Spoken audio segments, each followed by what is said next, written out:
আমি আমার বক্তব্য দীর্ঘায়িত করবো না, যেহেতু বাংলাদেশের খবর আপনারা সবাই জানেন। কমিটি করা হয়েছে এবং এটার বিচার কার্য আল্লাহর মধ্যে হবে। 3টার পরে মানে 3টা থেকে 5টা 6টার মধ্যে করতে পারলে সবচেয়ে ভালো আর কি।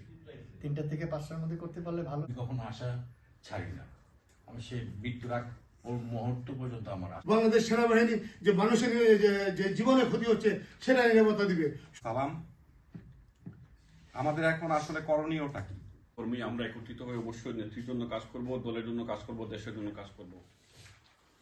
সর্বতভাবে চেষ্টা করবো স্ট্যান্ডটা যেন আমরা থাকি, আমরা যেন ফিসকা উপ না হই। কোটা আন্দোলনকারীর নামে জামাত, শিবির, বিএনপি যে নৈরাজ্য এই অনলাইন প্ল্যাটফর্মে এবং বিভিন্ন স্থানে আমরা ভাবে আমরা আমাদের প্রাণপ্রিয় নেত্রীকে আমরা এখন আমাদের যে সময়টা সেটা হলো আমাদের মূল্যে রাখে।